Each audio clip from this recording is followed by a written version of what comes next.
Welcome back, everybody. Hope you went. I hope you went to the bathroom. Yeah, I hope you all had a good break. So. We give a commercial break. We're the only one. We should sell ads for, I don't know, Tidy Bowl or something, and not do it in halves like this. But welcome to the second extravagant half of the Mary Elizabeth Variety Hour. Yeah. Yes. And you're Kay Lazar. I'm Mary. No, wait. I'm Mary Elizabeth, and he's Kay Lazar. There you go. Okay. Kay. And you say okay, you're actually saying my name. Yeah. So, tell me, hey, you know what's a really cool building in Richmond? If you ever get a chance to see it, it's near, it's on Broad Street and Willow Lawn Drive. It's actually not there, but you could probably find it from there. It's this huge building, looks like a spaceship. It's called the Markel Building because of Markel. Yeah. And it was It's near Willow Lawn.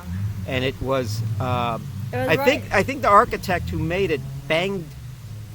Actually took once the building was made. Actually took like his own. He took a sledgehammer and had other people just bang the aluminum in shape and decorate it.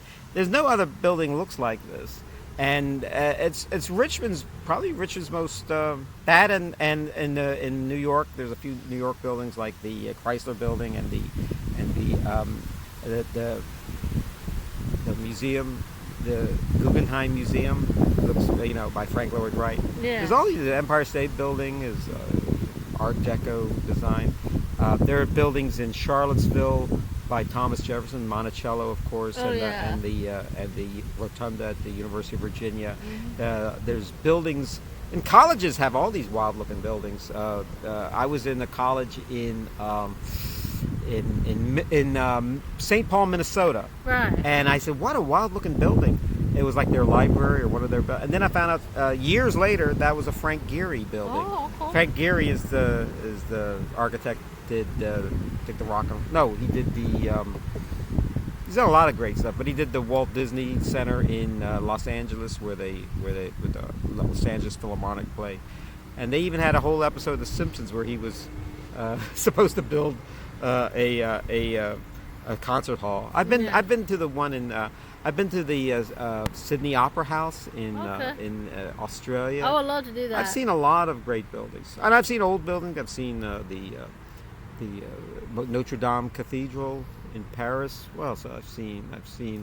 Of course, the Eiffel Tower. I was joking that whenever I see a tall building, I always try to get to the top of it. So I've been to the top of the World Trade Center in the day. I went to the top of the Eiffel Tower, the John Hancock Building, the Space Needle, the CN Tower in Toronto. There's not, once you go past Chicago, you don't. I've been to the Sears Tower and the Wrigley Building. So. You told me that there's a building called the Half Moon House. Half Moon House. Yes. It's Tell me a little it's bit not about there it. anymore, but there was a guy who owned a dealership. Owned that building. Okay. Madman Dapper Dan. Yes, Madman Dapper Dan. And he had to sing all the time. I would buy that, but my wife wouldn't let me. I said I would. He was selling cars, Yeah. used cars. He was a typical used car salesman with the fancy suits and the haircut and he had a really fancy penciled in mustache and everything. And I saw he would be on ads, and he was on the posters. And he says, and his catch line was, "I would give them away, but my wife wouldn't let me." Oh, that's right. Okay, I'm sorry, guys. But he owned the Half Moon House, and remember what I earlier talked about, the Markel Building. That guy, that architect, he was this great architect. He only designed 2 buildings, and those were the 2 buildings. And they were the Markel Building and the Half Moon House, and the Markel is still there, but the Half Moon is gone. See, a lot of these buildings, if they're truly, if they have a good pedigree, like a Frank Lloyd Wright or Frank Gehry or something, they get some sort of stature, and they get a approval from the local government that they cannot be torn down. Right. And I have a few friends that actually live in buildings that are like 150 years old, probably from the Civil War era, the antebellum era, and they can't. And when it's actually kind of a pain though. Sometimes they need to get the walls fixed or something, and then they have to go through a whole rigmarole to make sure that the integrity of the building is still there. And not so much for them, because no one lives forever, but whoever lives there afterwards can still live in that building. Yeah. Yeah, they tore the Half Moon House back in 2004, and I don't know why they would tear it down. Well, a lot of buildings aren't. They say, well, there's enough pictures of them. A lot of buildings are not very practical on the inside. Yeah. See, when you're an architect, you have to build. It's not so much that it looks pretty on the outside; it also has to be kind of livable on the inside. Yeah. Let me tell you about the Markel building. Yeah. I had a job, and our law firm would sometimes get mail from this other law firm that was at the Markel building. So they said, we could put a new address on it, but it might be easier just to go, a few blocks away and give them the letter. Right. And I want to go. And the reason why I wanted to go is it's not open to the public. It's only open. It's an office building. And if you go in there, they ask you what you're doing there and everything. So I had, this is my ticket to get. So I got in, and it's a round building. Everything is on a slant.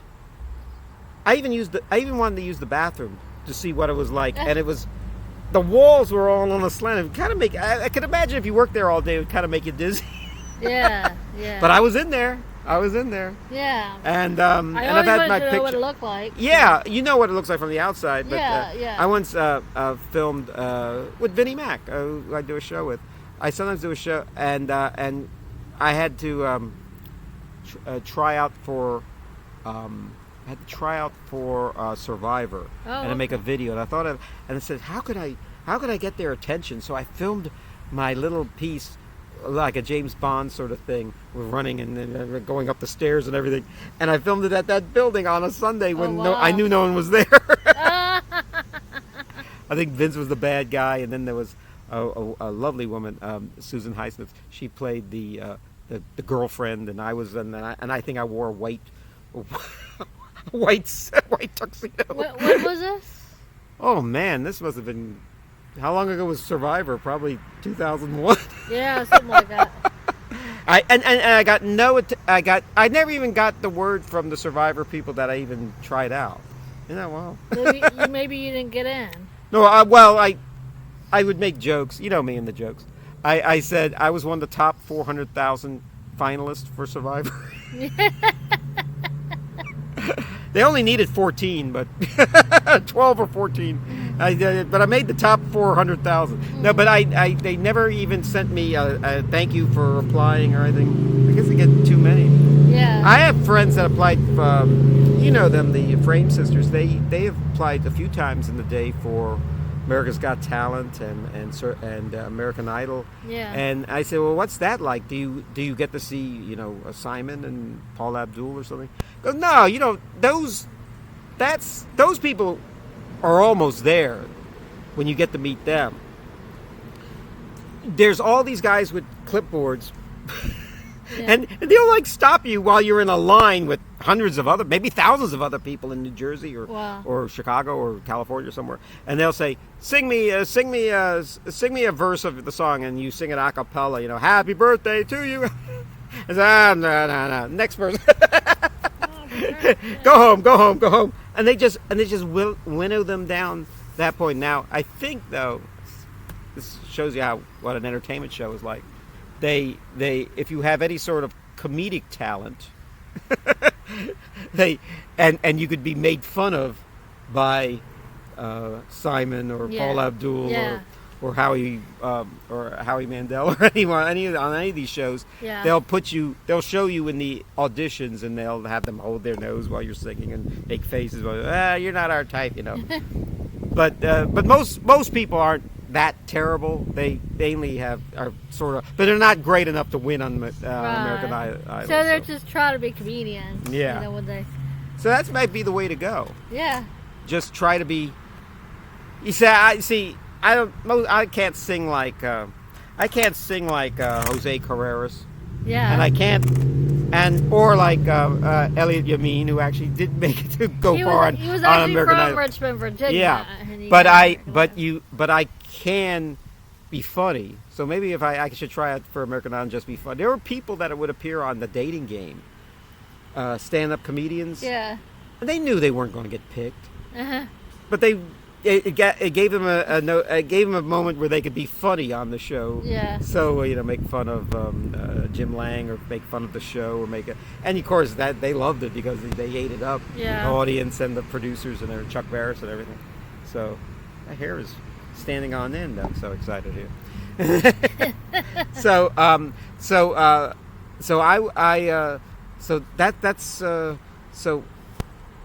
So if you go to Richmond, go to the Markel building and all, and see that. And tell me, I understand you've been listening to, I don't know, was Gregory Hines, singer? Yeah, Gregory Hines. Tell us about Gregory Hines. He was a great tap dancer. Very good. And he appeared Like on, the best? Yeah. He appeared with Sammy Davis Jr. on that movie called Tap. Yes. It was made back in like around 89 or 90, somewhere around there. Mm-hmm. And he even performed, for the Sammy Davis Jr. 60th anniversary special. He appeared there. I think that was before Sammy Davis Jr. died. Yeah. I saw that. It was hosted by Eddie Murphy. Yeah. I think a lot of people were on that show. I think Michael Jackson was on that show. Oh, yeah, Michael Jackson. Ella Fitzgerald was on that show. Yeah. And what was weird was, I think if I remember right, Sammy was really sick. Yeah. And he didn't say a word the whole time. Not even sure he still had his voice anymore because he was a great singer, but he had throat cancer from smoking too much. Yeah. And all these people came out to tap dance. Mm-hmm. For some reason, he couldn't sing, but he could still dance, and he got up. I think this might have been planned because they wouldn't have done this if he couldn't do it. But it looks like it's improvised, I hope it was. Gregory Hines brings him off where he was sitting, and they do a tap dance together. Silent, and Sammy Davis showed that he could still dance. He was still well enough. Yeah. But he died shortly after that. Yeah. And Gregory Hines didn't live very long. Yeah, I know. Yeah, Gregory Hines got the highest honor an American could get a couple of years back, like 2 years back. He got his own postage stamp. Oh, yeah. Black, I think in February they have Black History or Black Leaders or Black Historical. Yeah. And he was the guy they put on a postage stamp. Because I think he may have had a rough childhood, and he had a brother, Maurice Hines, who was a great dancer too. And I think they made their start with their dad. So the tap dance group was Hines, and Dad. I think Dad was more of a singer, and the other two boys, the young men, were his sons were dancers. Yeah. And then I think Dad retired, and then for a short time it was Hines, and Brown.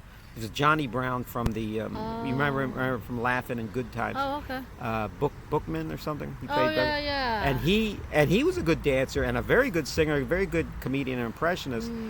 But for a short time, I think there might have been too much talent in that group because who was the star of it? Was it Johnny Brown or was it Gregory Hines? They had to go.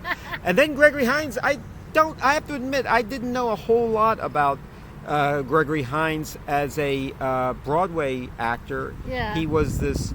I heard he was in so many good shows like yeah. Ain't Misbehavin' and the Eubie Blake show. Which Del Carter performed in as well. Yeah. Ain't Misbehavin'. Yeah, and Ain't Misbehavin' was all Fats Waller songs. Eubie was all Eubie Blake songs. And then I sort of like almost around the same time. Eubie Blake, who was close to 100 years old, Wow. the oldest musical guest ever on Saturday Night Live, appeared as the musical guest on Saturday Night Live. Wow, yeah. But he couldn't do it on his own. So he had Gregory Hines, who nobody really knew, nationally knew who he was. You might know him in Broadway, as a Broadway performer, Tony Award. We might have seen him on the Tony Awards, but that's about all you saw. And he was with Eubie Blake, and they were singing, and he was dancing to things. And they did it like a medley of Eubie Blake's songs. Most famous song being "I'm Just Wild About Harry." And Yeah. but yes, what are those? And Memories. What about me? Yeah, that's in the UB Blake show. So then he got some sort of popularity. Gregory Hines. He appeared on shows and movies and stuff. There was a movie Mel Brooks made called The History of the World Part 1. Oh, okay. Very good movie. You find out that this actually also happened in Blazing Saddles. The black sheriff was supposed to be played by Richard Pryor, but the studio did not want to risk a guy as volatile as Richard Pryor, who helped write the screenplay. So they got Cleavon Little. Cleavon Little was great, but you always think, well, what would have been like if Richard Pryor played the part? Yeah. But the guy who currently played, the guy, was really funny. Yeah, he was. Yeah. Well, I mean, he was very good, Cleavon Little. So that's sadly one of the few things you know Cleavon Little from. And then Vanishing Point, and I think a couple of TV series appearances. Yeah. Very good. Died young too. But anyway, there was so then years later, Mel Brooks makes another film with Richard Pryor going to be the star of it. And then Richard Pryor, if you remember, burned himself up in a freak accident having to do with ether and smoking and heroin and cocaine. Some like terrible combination of all of them set him on fire, and he pretty much spent his whole life recovering from it. He did, come back and got a lot of skin grafts and everything. But when it happened, they had to replace Richard Pryor right away, and Gregory Hines played him as the slave in the Roman scenes with Mel Brooks I think he was a slave too or something. Or no, he was if I remember right, he was an early version of a Roman comedian. He was a stand-up philosopher. Very good movie. History of the World Part 1 was one of those movies you could watch over and over again and you just laugh and laugh. Right. And Gregory Hines, I actually made a movie with the director of TAP. His name was Nick Castle. His father was a famous director of Fred Astaire musicals, and Nick Castle made TAP, and he made a film that I appeared in as an extra, Major Payne with Damon Wayans. I think he's still around making. I mean, I still think he's making films, Nick Castle, but I never got a chance to ask him about TAP. I never got to speak to him. Yeah. But that was. Oh, by the way, if you ever see TAP, a lot of great tap dancers are in it. Not just Sammy Davis and Gregory Hines. It also has Arthur Duncan, who was the tap dancer on the Lawrence Welk show, who's still around. Yeah. And he actually, I think, it's been a while since I've seen the movie, so somebody famous lobbied to get him on. I think it was Patty. It was Dinah Shore. They didn't want in the 1950s a black man on a white person's TV show, and Dinah Shore, no, he's going to be on my show. Yeah. Or I'm not, or I'm walking, and that's Dinah Shore. From what I understand, Dinah Shore was a really stand-up woman. Yeah. And he Arthur Duncan and you might know him from the Lawrence Welk show. He eventually went from tap dancing on that show to singing, and he was a good singer. He's still around. The other guy was Harold Nicholas. Oh yeah. Is in TAP. I think his brother was still alive, but I don't think his brother was in it. Harold Nicholas was one of the Nicholas brothers, probably the greatest tap dancing duo in movie history. Wow. They're amazing. Oh. So it's like in the 1970s, all the musicals were out of vogue, and you might see Harold Nicholas in just a lot of crime movies, a lot of TV cop shows. And say, isn't that Harold Nicholas? And he's not dancing.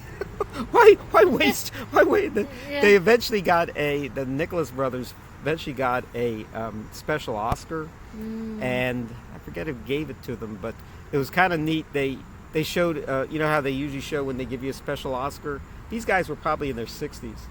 And they showed them as teenagers and in their 20s just doing these wonderful dancing in the movies from the 1930s and 40s. And they said, and here they are, the Nicholas brothers, and they come out and they continue dancing as old men, and they didn't like lose a beat. Oh, wow. And it's quite amazing clip. So yeah. Yeah, I try to watch it all the time on my computer. It's yeah, so cool. There was a little video clip that I saw on YouTube. Yeah. It had Sammy Davis Jr. I think Sammy Davis Jr. was hosting something, and he brought all his friends, Nicholas brothers, There was a lady, I forgot her name, what her name was, but she was really good too. Yeah. And then he bought like other people. Yeah. And then everybody was like, all did their tap dances. I forgot what the lady's name was, but she was in that group too. The lady who was tapped out, not Ginger Rogers. I think the black woman. Yeah. Or white woman. Black woman tap dancer. I think her name was Ruby something. Ruby. I don't know. I forgot her name. Yeah. But it was a little. Was that a variety show or a movie or what? It was like a special or something. All right. And Sammy Davis Jr. Was hosting. That moment at that moment. All right. And he had all of his tap dancing friends come on out to the stage. I know the Nicholas brothers. Oh, I think I saw that. You know what that's from? It's from The Night of a Thousand Stars. Oh. And it was like a one row, and they had all these famous living at the time tap dancers, and then another row would come and it'd be and there's another 3 or 4 that you do, and they just keep building and building. And I think Dick Van Dyke was even in that group. Yeah, and it was wonderful. Yes. So you know what I was talking about? Yes. They had like I think it was about about 10 people or something. Yeah. Well, I'll look it up. I'll look it up and try to find. I mean, it. I got to see this. I could probably because what I saw, I think you can see. So I could probably show it to you if you could find it. Yeah. Now we're almost at the end of our show. Yeah. And we did a lot of talk about tap dancing. Yes. I love tap dancing. You're quite a tap dancer. Yeah, I tap dance too. Could you tap a dance for us right now? Yes. Yes, I will. Man the camera here. I don't have the right shoes on. Don't worry about it. Yes. All right. Move back. Move back so we can see your tap dance is no good unless you see the whole body here. All right. Let's go.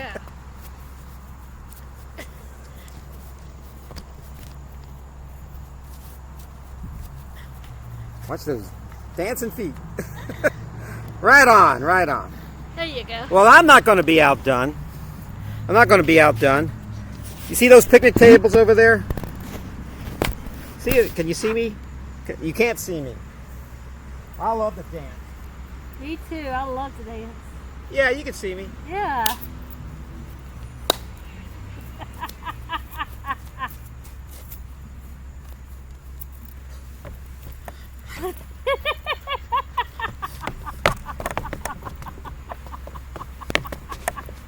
Very good. Wait, I'm not finished. Big finish. You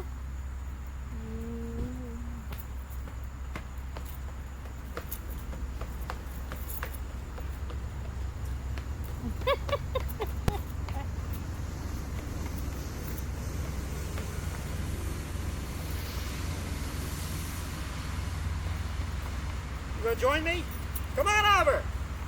I can't. I'm kind of afraid of heights. No, you don't have to get out here.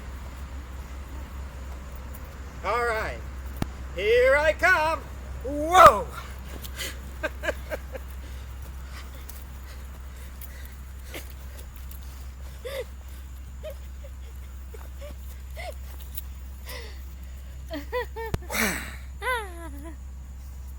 Come back here for your encore.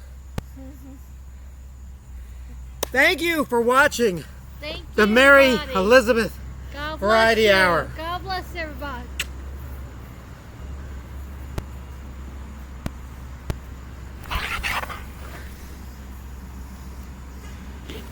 You did